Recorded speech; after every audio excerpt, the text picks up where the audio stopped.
Oh, hey guys, welcome back. Another Let's Movie. Notes. Okay, we're good. Welcome. Barbarian, Michael. This movie was wild, dude. Yeah, it was cool. Wild. Yeah, spoiler alert, I thought it was epic. It was pretty awesome. I you know what? I call it a classic monster movie. Yeah? Just a real classic monster movie. I loved it. For sure. Director. And writer, I believe. Yep. Zach Kreger. I hope I'm pronouncing the last name correctly. Krieger. It could be Krieger.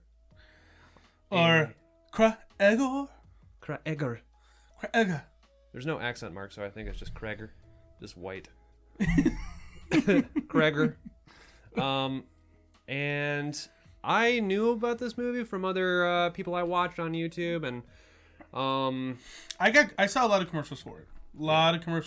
I knew it was good. Just from like I just had a feeling because it seemed like it had quality when I was watching the commercial. And it came out on HBO Max, and it's free right now. So if you guys want to watch it and you have HBO Max, you're in luck.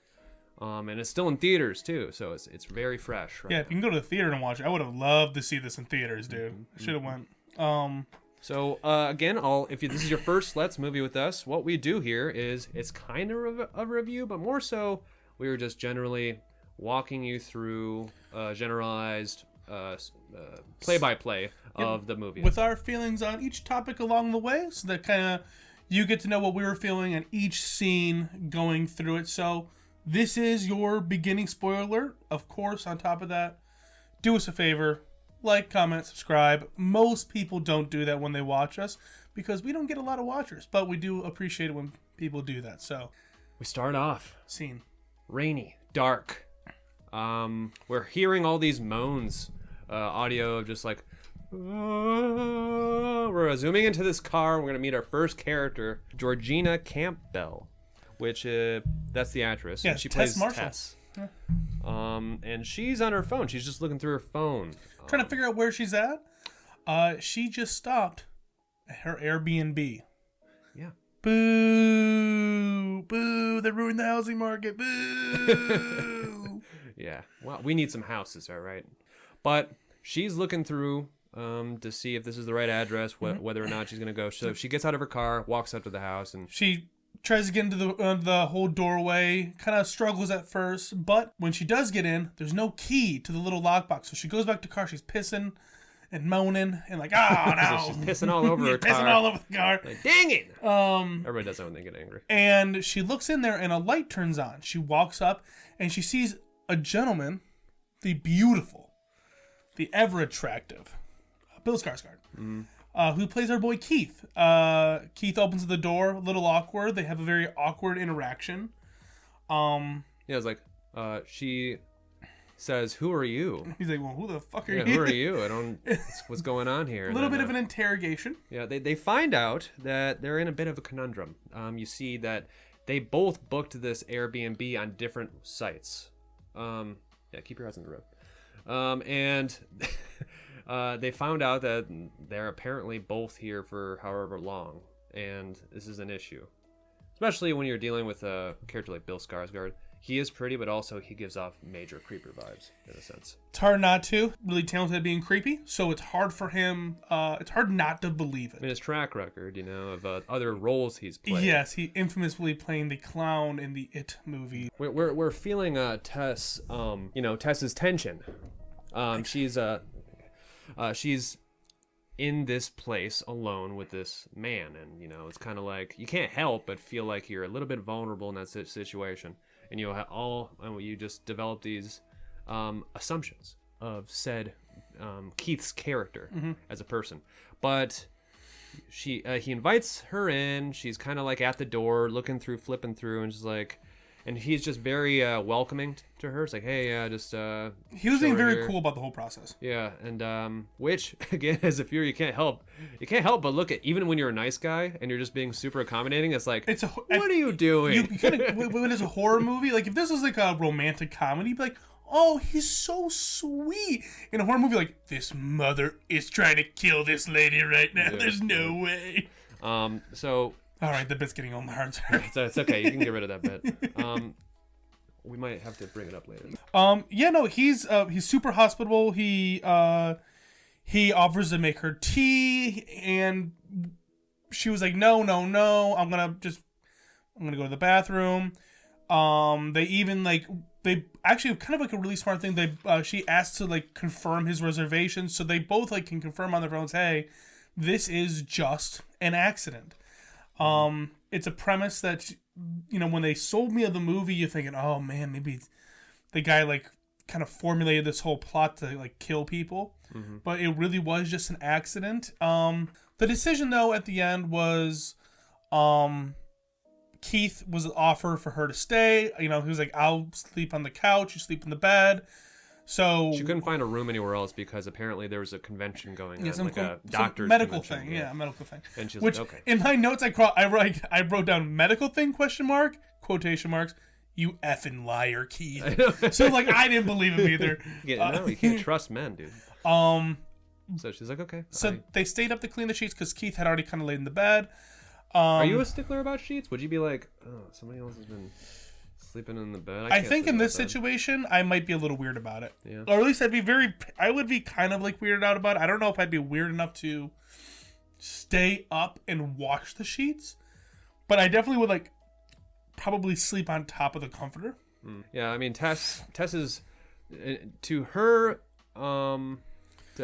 she's like one of the best horror leads that I've ever seen, like smart people, like, because she makes all the right defensive decisions, and she never like makes use it. There's a couple times, but for the most part, she is smarter than your average horror movie character, which is great to watch. But they have like a really nice connection. They end up talking. You know, Tess is in town for this job interview she's gonna be a part of a research documentary about was it jazz in Detroit? Well, it's a director that had directed a previous jazz movie about Detroit. So I don't know what movie it is, but she's trying to Blue Easy was the them. name of the old one. Yeah. Before that, they start drinking wine too. So because there's a wine bottle, and Keith is like, I didn't open this like by myself. I was gonna do it in front of you, so you just know that I'm not trying to kill you. Yeah.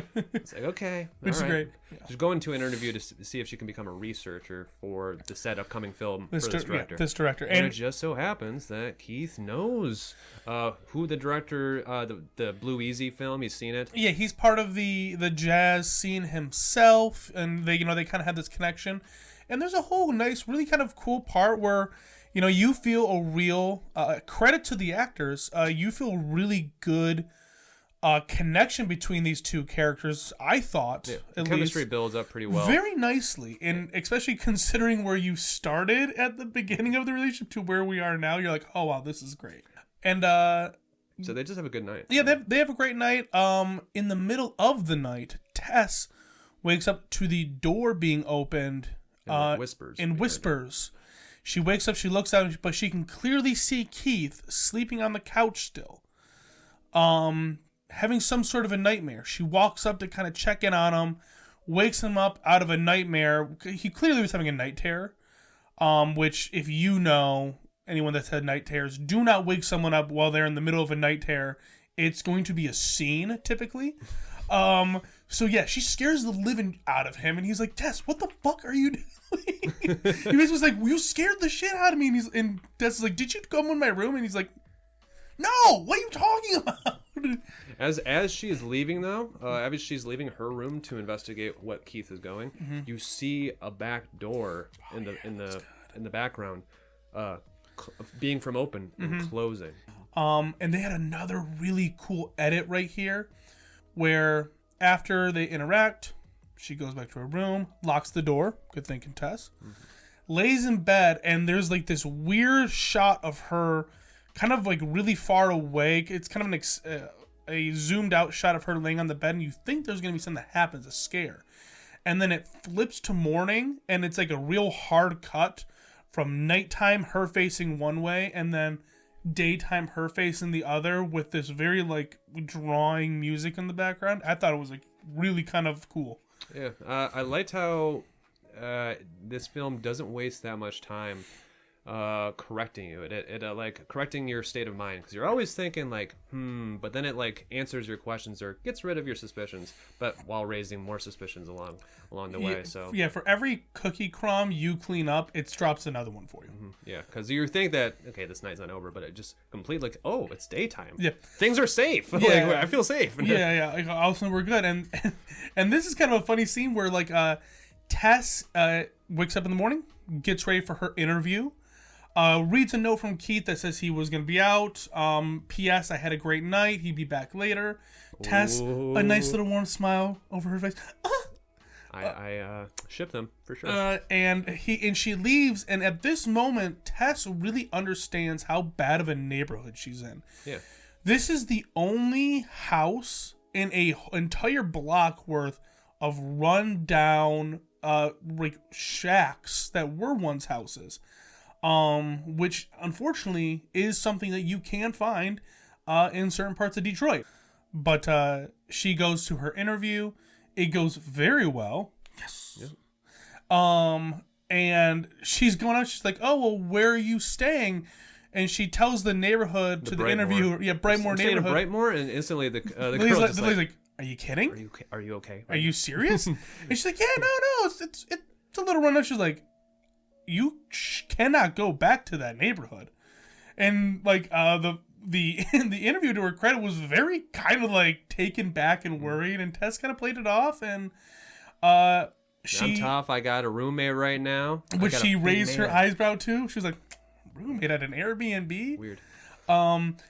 They say their goodbyes. The interview went well. The interview was like, "I'll get in touch with you. We'll set up some final stuff." So our girl got the job. Yeah, for sure. Happy for her. Happy for you know what could have been. Yeah, no, well, hey, she could still take that job after all this. Yeah, I'd say she'd have her own. I think the director of this film would probably be like, well, scrap my idea. Let's just do what you did. Yeah, no, and tell me exactly oh, no, we need to make a documentary on this. So she goes back home and she's looking at these broken down houses as she's driving in. And she pulls in and she starts walking inside the house, and another great scene. This like freaked me. I was like, "Excuse me, what's that in the distance?" And you just see a guy like this. Yeah, just running, basically like Get Out. It's just like, he's like, it looks like a really rundown person that's very much so matches the surrounding area with his clothes and stuff like that. Yeah, definitely made out to be a homeless gentleman. And he's like, "Hey you, stop, lady." Stop you right there, lady! But stops Tess from going, tries to, but Tess gets inside and bang on the door. "Get out of this house, you gotta leave." She calls the cops, and the cops are just like, "Ma'am, we don't have any people nearby. You're on your own." Mm-hmm. Which seemed a little disingenuous. Like, I couldn't believe in my head that the cops would be like, "Yeah, we're just not going to send out anyone ever." Like, they would send someone out eventually. I don't know. But, like, to be like, "Hey, lady, no one's ever going to come to help you," that seemed a little, like a little weird. Yeah, we find out later that these police continue. Suck. Yeah, continue to suck. So hard. They're so bad. Yeah, so Tess, I guess, after this little scare that she had, starts to feel a certain way, but I guess she just still settles in and starts to explore the house a little bit more. Do you remember why she felt like she needed to go down to the... So she went into the bathroom, and she realized that there was no toilet paper to clean herself off with if she did use the bathroom. So she looked around, walked downstairs, and realized, oh, there's toilet paper downstairs. I'll tell you what. I get it that she had to go. I wouldn't have stayed down in that basement for more than 30 seconds. You would have been creeped out? No. To be fair, your basement is not a scary basement. I've seen scary basements. I've lived in scary basement houses. I'll tell you what. There's nothing what's there to do, right? But unfortunately, Tess is not me, and she gets locked in the basement. Yeah, she's exploring around, and the door magically from a draft. I don't know, really. That's the only unexplained thing. This freaking door. I think it's just a loose door. And then locks by itself. That's a solid That is a solid statement, Michael. I didn't think about that. I didn't think about it. Yeah, so the doorway. It shuts. I mean, it's unlocked because she opened it. It's not like she locks it preemptively before she goes downstairs. So it's an unlocked door. She walks down there to retrieve the toilet paper, and then from some kind of draft or a loose whatever, the door locks behind her. She walks up there. She's like, oh crap. She's pretty actually like chill about it. She's like, oh darn. Yeah, she realized that the key to the Airbnb's in her pocket, not for Keith, and the phone's upstairs, and so. She basically starts exploring a little bit more, and she finds a rope in the wall. Pulls on the rope to reveal a secret doorway. And then she just looks in this doorway and just plain was like, no. It's like pure darkness. She's like, no. And it's cuts to her just waiting patiently on the stairs, probably waiting for Keith's arrival. And then I guess she... The curiosity got the best of her. Yeah, she just... She did kind of a really cool thing. She took a mirror and she set it up to try and like peer in to see through. Indiana Jones style. Which is really cool. She goes a little bit deeper into this hallway and finds that there is a room. In that room is it's a bloody, dirty old mess. And there's only 3 things in the room. A bucket. A bed, no sheets, lots of stains, and a camera, which is more than enough for me to be like, see you later. And, crazily, that's actually the same 3 things you need to have a good time. Just think about that, have the best time with that stuff. First off, if I ever go to someone's house and they offer me to lay on a bed and there's not sheets on it, get the fuck out of here. They have a shit bucket? I'm a sheet man. You ain't giving me sheets? Yeah, we already found out that you need fresh, clean sheets if you're going to rest your beautiful god body on it, I understand.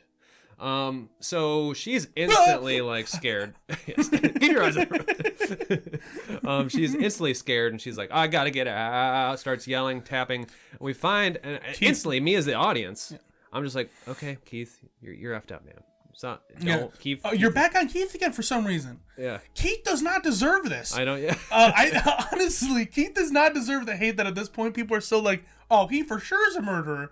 But Keith comes back, again, super welcoming, super helpful, gets the window open to the basement that was jammed shut. They help each other get it out by him pushing and her pulling, and then she gives him the key. He comes on and unlocks the basement, and she's freaked out. She's like ready to go. She's like, I gotta go. We gotta go. You don't understand. Yeah. There's a bucket, there's a camera, and there's a mattress downstairs. I don't feel safe anymore. And he's like, whoa. I need to bring you down here into the basement, man. Don't go out there. He's like, basically, he's not helping. He didn't. I will say, though, he didn't say, let's go down together. But Keith basically was like, hey, it's going to take more than this, because he's like, I understand you're scared. I understand you're freaked out. However, I did not see those things. And I need to, if I'm going to leave this place, because this is where I'm staying for the next couple days, I need to confirm that this is a real emergency, because Tess was making a good point, but at the same time not really explaining it very well. I think that if she kind of chose her words through panic a little bit better, maybe it would have been good. But of course, there's like horror movie logic that it gets lost in these moments. So Keith, not the horror movie genius, decides to go downstairs, and then things get quiet for a little bit. Yeah, he was like, you wait up here, Tess, just because I need you to be here just in case the lock's on me again. Yep. And then she immediately tries to go downstairs, almost locks herself in the basement, catches the door, and lodges the chair in it. Good thinking, Tess. Again, smart moves. Tess is coming in with a lot of good ideas here. Mm-hmm. She goes deeper. Now that she has a cell phone and a flashlight, she goes deeper and she realizes that there's another doorway. Now she's standing at the top of an extremely steep stairway with nothing but darkness. And to Tess's credit, she could hear Keith calling out for help down there. And at this moment, I would have left a man to die. I would have left the man to die, and also if I were the man, this is like this part with Keith being like super like, whoa, wait, I need to go check this out. Let's not hurry. He must be like super into the girl. I want to stay. I was really wanting to stay the night with you tonight here at this house. We're not leaving this house. Yeah. Right? But he goes downstairs, and when he finds this room, that's when you report back. Even if you find another room, you don't just go, let's explore deeper into the freaking Hell's Inferno. So here's my thought that I had a theory of what happened was that when all of the craziness of because this is why I thought he was so down low, right? Through all of the craziness of Tess freaking out, them banging on the windows, all the yelling, and all of the doors being open, I thought who started making their way up, and that way when Keith got to the hallway, he got bombarded and dragged in. But we'll save that one for later. Tess, again, good on you, Tess, because she has a real strong moral compass, apparently, more than most people. She goes down there, starts exploring these hallways, keeps going deeper and deeper into these tunnels, goes through a metal gate, past a bunch of what looks to be like old dog cages. Yeah, with little food bowls. And a lot of blood in them. And everything's in pure darkness. Without her light illuminating her space, it would just be pitch black. And as we continue forward, I just, the whole time I'm thinking, Tess, what the hell? What are we doing here? What are we doing? What are we doing here? I mean, the vibes between them must be really strong for her to just be like, basically throwing her whole life away, or putting in very huge danger to just go rescue this man. But then we see out of the darkness, Keith crawling on all fours. She's like, someone's in here with us. Tess is like, no, we gotta go this way. And Keith's like, no, she was that way. And then all of the sudden, out of the darkness, a gigantic, naked, saggy boob sliding through the air, running at you, grabs Keith's head, starts beating him against the wall. Bam, bam. And you're like, Keith, no! And then after that, you can't say that he was going to be the monster, It was like all of my... Dude, I was like, Keith deserved justice for Keith. Yeah. And to the hardest cut to Justin Long driving down the beach singing, yeah! It's like a mongoose song. The mongoose. Yeah. What are you doing right now? But I do want to talk a little bit more about that scene where he is trying to get... It doesn't make sense to me, all right? It just doesn't make sense. He got bit, all right? He said, I got bit by someone. And then Tess is trying to get the heck out of there, being like, we need to go. And he was like, no, we need to go back there. Because we need to help. But help who? The person that bit you? Well, I always assumed, again, I just assumed at this point that Keith got turned around because he doesn't have a light. He's in complete darkness. He doesn't know what way's what way. There's only one way. There's only one line. But if you can imagine walking down a dark hallway, right? You can't see anything. Or getting dragged down a hallway.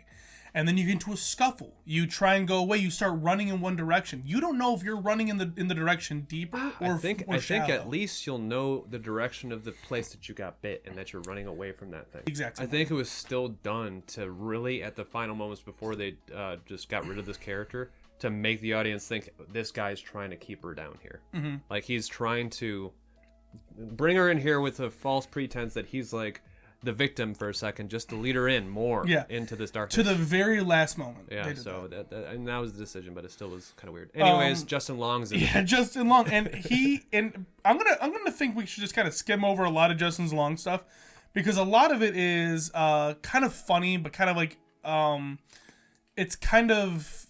it's just another way to bring another character into this movie. A little bit more of a deplorable character. Justin Long is he works within the movie industry. He signed on to a project, one of the first people to be on the project. He plays a character named AJ Gilbridge, I believe his last name is pronounced. Okay. He is a gentleman that has accusations put on against him that he R-worded another co-worker on this project. She's filing sexual assault charges or something like that. Yeah, and claiming rape. Well, I tried to say R word earlier, but whatever. I guess.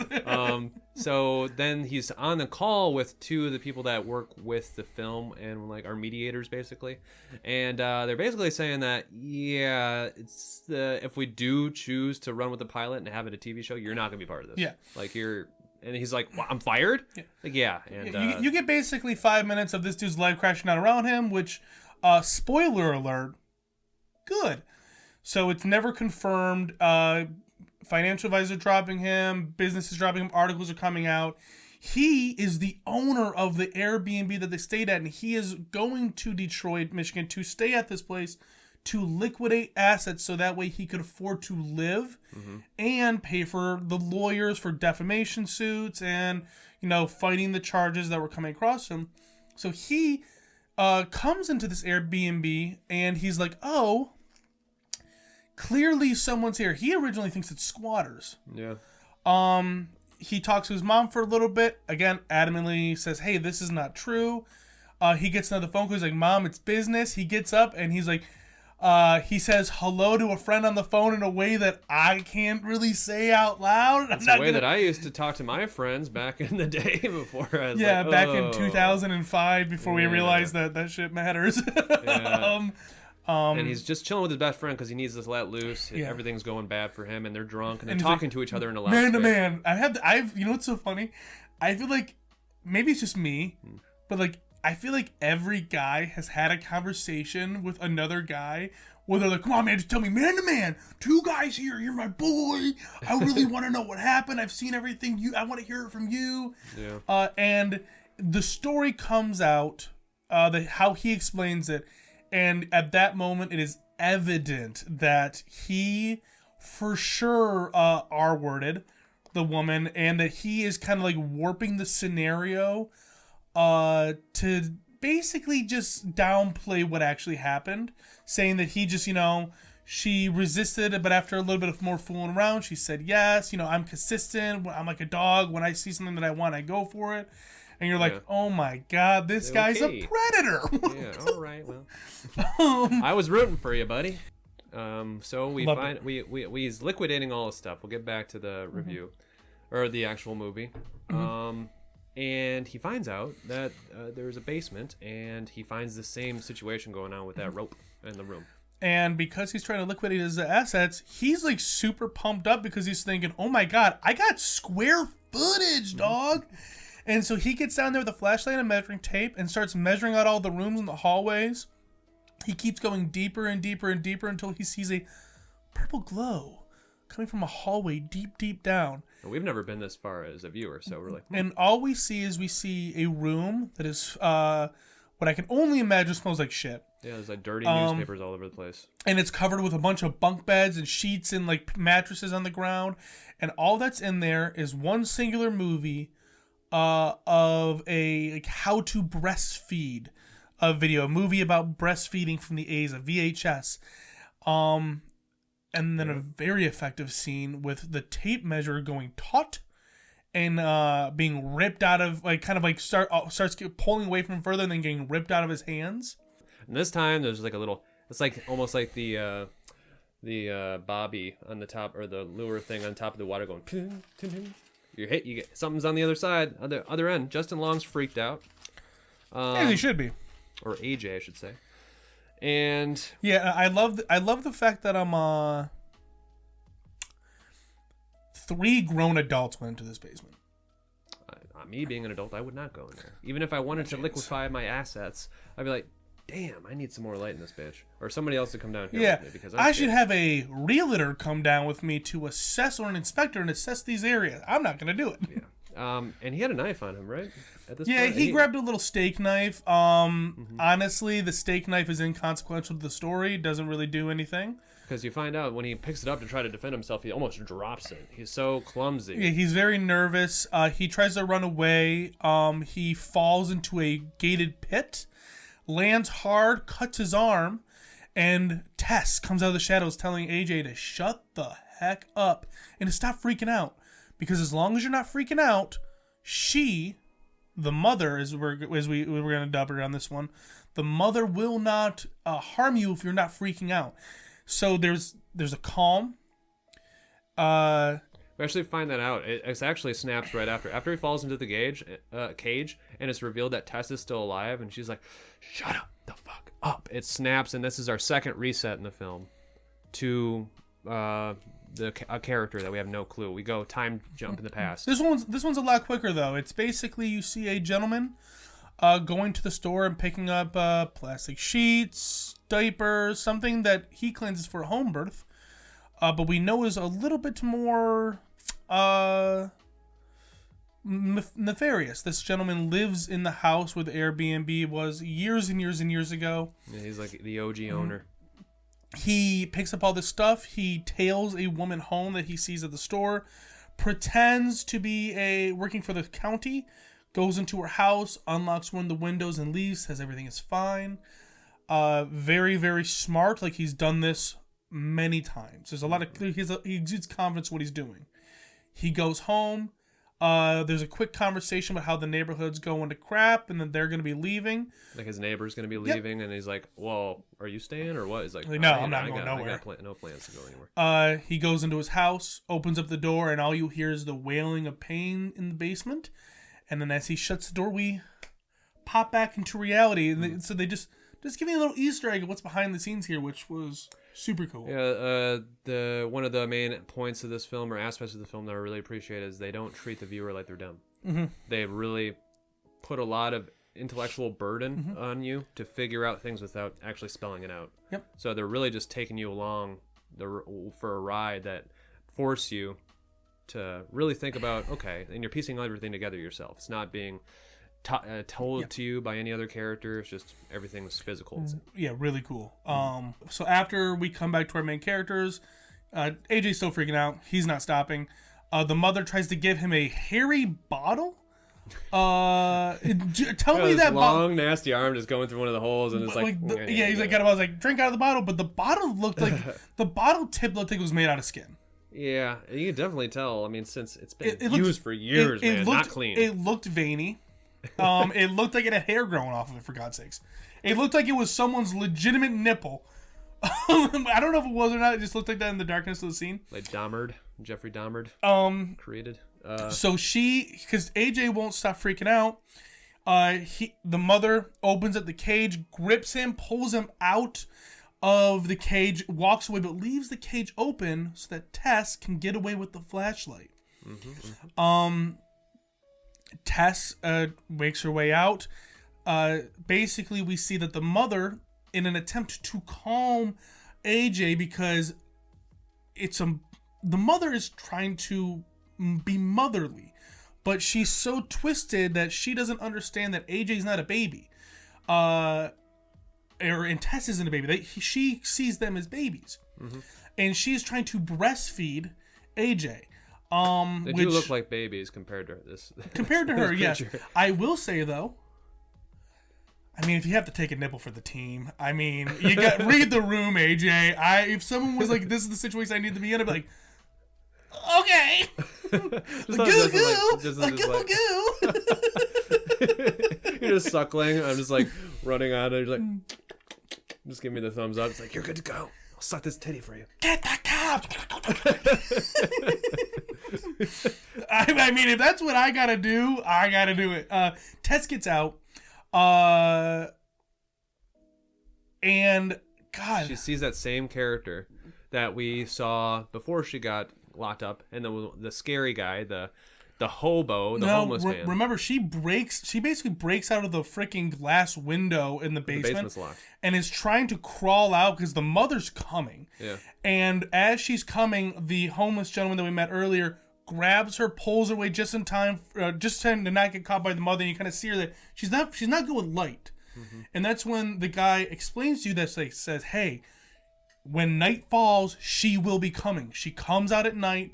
We gotta go. It's safe in my area. You either need to be where I'm at night, or you need to get the hell out of here. And don't come back. And don't ever come back." And Tess runs away, tries to get the cops. Cops think that she's like some drunkard. Do not help at all.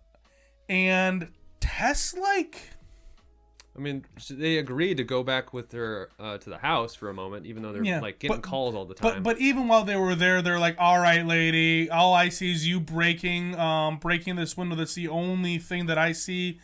Don't make us arrest you so you can sleep this off in a holding cell." And then they just kind of leave after they get another call. And again, it just seems odd that they didn't take it seriously, I guess. Because, like, if they really thought that she was drunk and doing this, they could have gave her a breathalyzer test. Yeah, or, I mean, they thought that she was a crackhead. It's just, I mean... Yeah.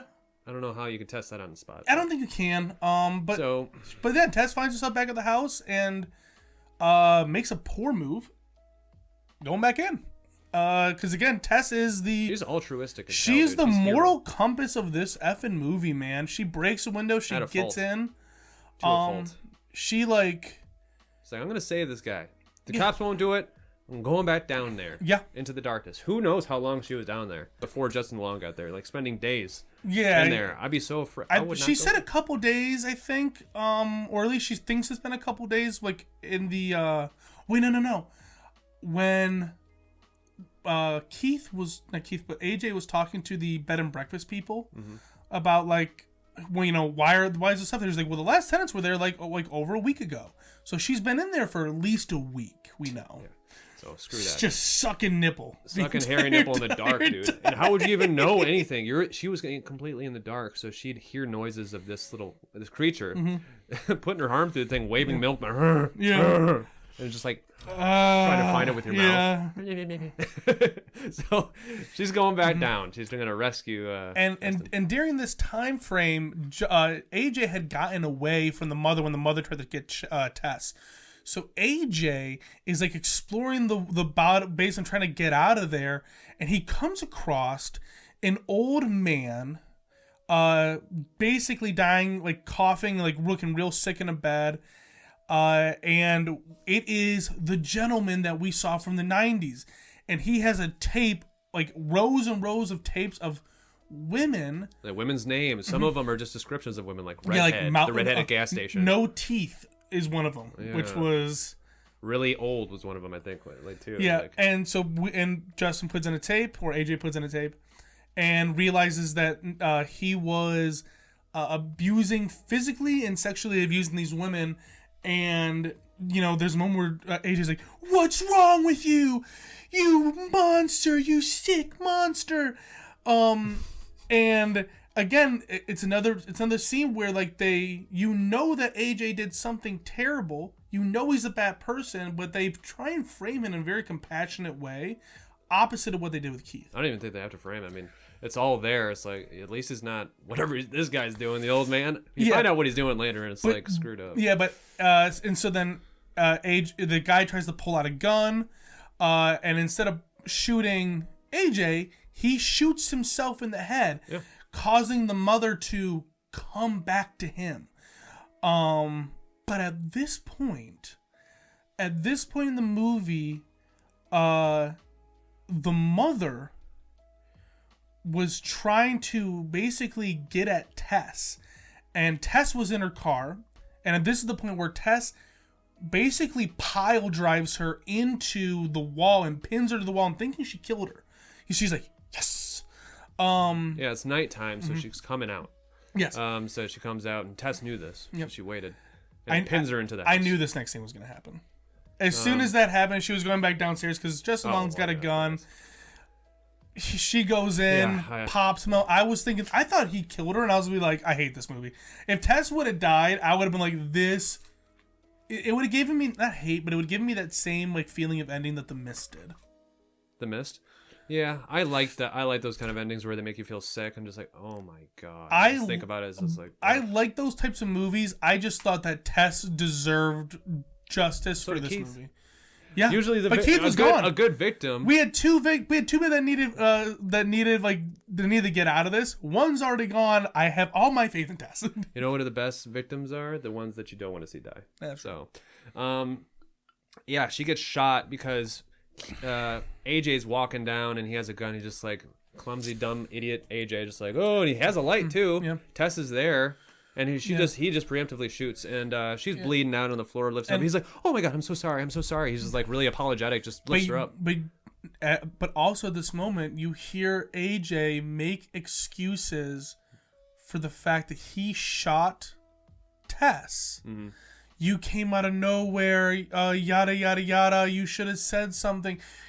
this is something that he does, where he makes excuses to kind of like fix his own poor attitude, make himself feel better about his own failures. Yeah. He's going to not find take other responsibility. Things.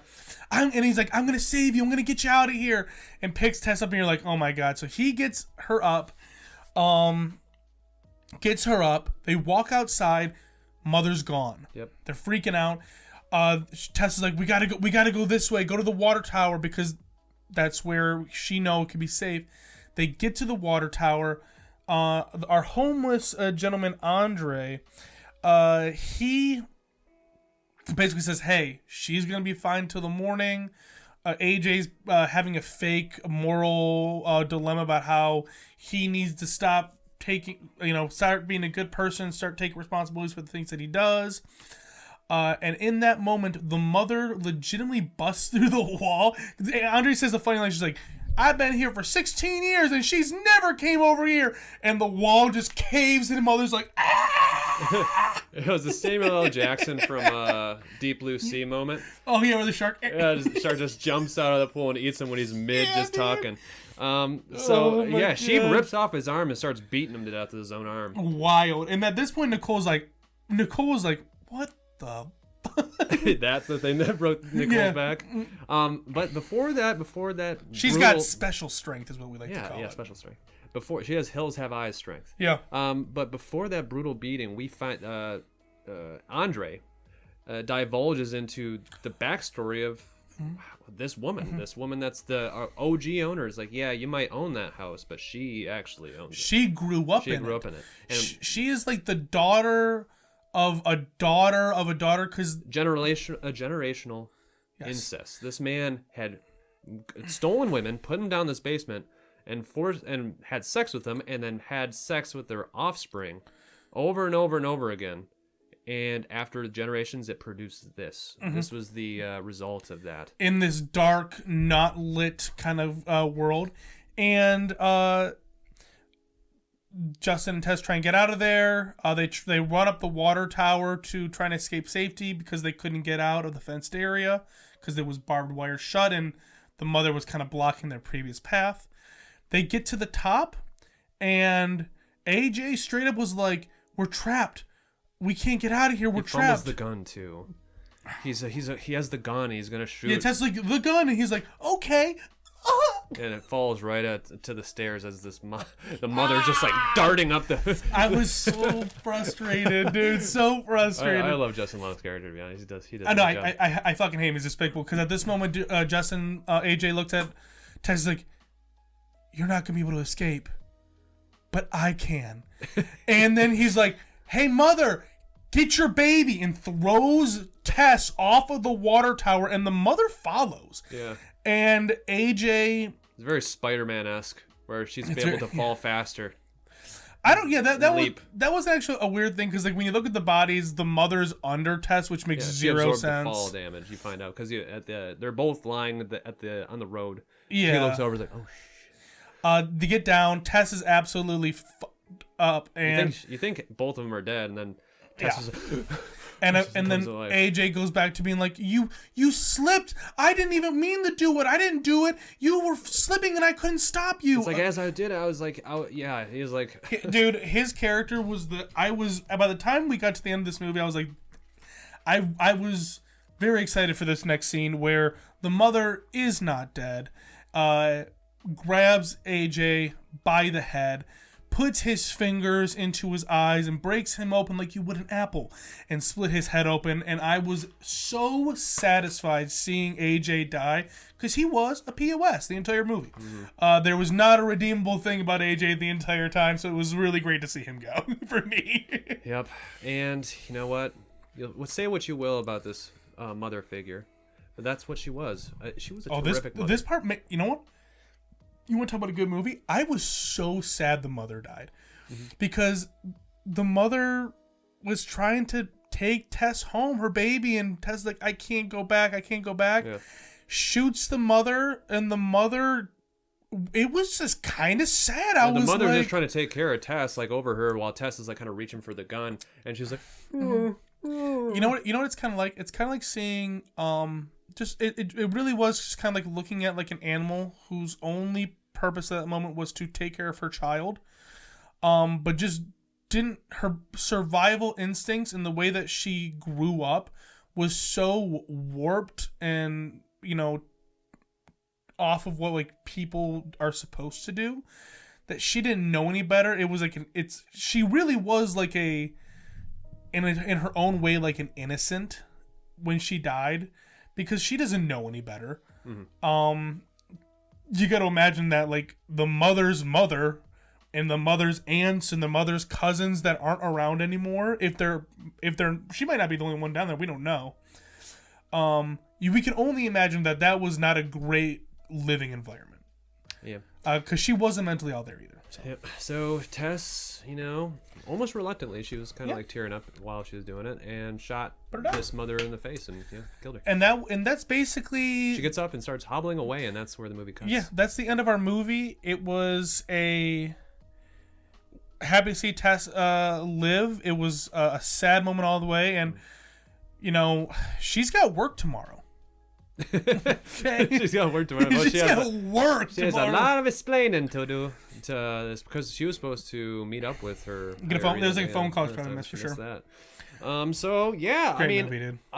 Great movie. Love the movie. I have, you know me, I do have my thoughts about this movie actually being like meaning more than what it is. Like there's a background, a message.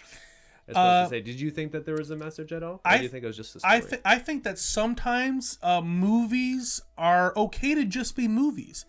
I think that if we want to, I'm sure there are deeper themes at play. I don't think that but I think that the themes at play were very on the nose, if you ask me. Whether it be the themes of like, you know, the differences between a person like Keith, who maybe comes off as a little creepy and a little weird, but being a very gentle person, versus a very charismatic, good-looking person. Not to say Bill Skarsgård isn't, you know, good-looking. He's a good-looking dude. But another good-looking person like Justin Long's character, AJ, being very charismatic, friendly, being kind of a total scumbag. So I don't really think there was anything that I could think of that would be deeper than that. What about you, Michael? What were you thinking? Well, there is a book that is displayed in this movie. Tess was reading a book, and it was by this one writer. I had it written, or I had it looked up in my Google, but I can't find it. But anyways, the story is basically about a man, a very wealthy, important man, and a nanny of his. The nanny falls in love with this man, even though she knows about his wife to the children of his being locked up in a room, a secluded room. And even knowing that this man has the wife locked up and basically treated like an animal, this nanny still falls in love with this man, even regardless of that. So that's a book that's in the movie, like a character. Tess was reading it. Man, I could go off the rails. This review is getting pretty long, but maybe I'll keep it short as possible.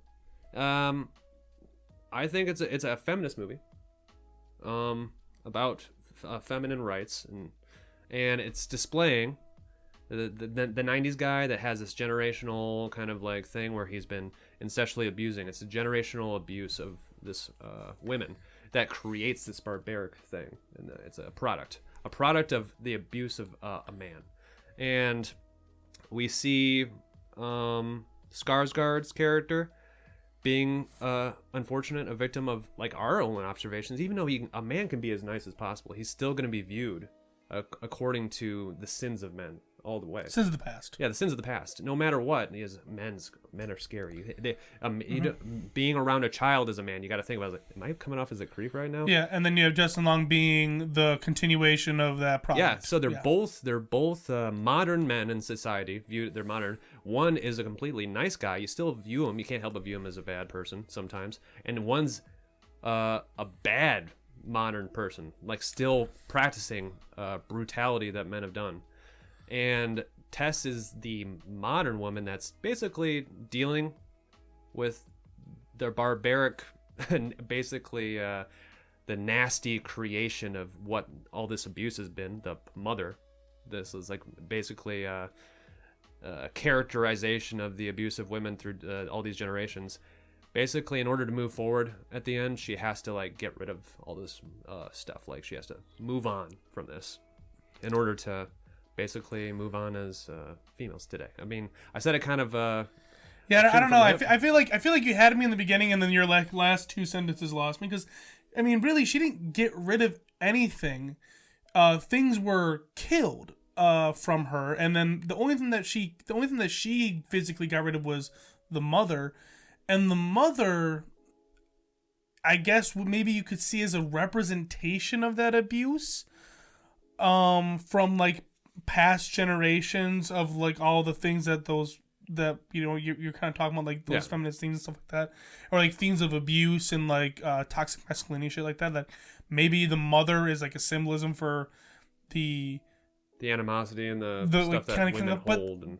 Yeah, but then at the same time, I couldn't see the way that movie put everything forward would equal the outcome that we're thinking, because after this moment, Tess is going to harbor so much more hatred towards men and symbols of authority like the police, because the only decent person in the movie was Keith, and that's really it. And of course Andre, but like at the same time, she got shit on by one other person and the authority figures of her society. So you got to think that like she's gonna walk away with still being like, well, that was a big piece of shit. Yeah. I guess the last thing I said was a little bit off, but throughout it, how you just said the police were both two men, didn't believe her at all. Yeah. Justin, or AJ, took advantage of her. Even when Keith, when they were having the date night, she started talking about, I was like, you know what, I can't really trust a man, or you guys get to blast through life. Yeah. Without doing that. I think it was a feminist movie. Right. And I had a hard time putting a bow on the end. I would say for sure you are 100% right about your themes. I don't really know if the ending has like a specific point, but that I can think of, but I definitely 1,000% agree that the themes that you're talking about are 100% like where they need to be. Mm-hmm. So guys, if you guys our driving video's ending in the background, so we had too long of a trip. Let's end it here, Michael. Yeah. I don't think it's a crazy thing to say. We both suggest this movie. Mm-hmm. Go watch it. It was phenomenal. The themes, the way they did the characters, the cinematography of it all, a super enjoyable watch. Watch with friends. There's some funny moments. There's some scary moments. It's super entertaining. Yeah, watch it with your mom. Be like, hey, Mom, for old time's sake, can I have some titty milk? And just, sit there and enjoy the ride. I feel bad for your mom. I know. I ask her that all the time. She's like, really? Again? Anyway, guys. Again? Again. All right, we're going to end it here. Thanks for watching. We appreciate it. Let us know if you guys want to watch us do a Let's Movie over something else. We're happy to do it. And outside of that, everyone just have a wonderful day.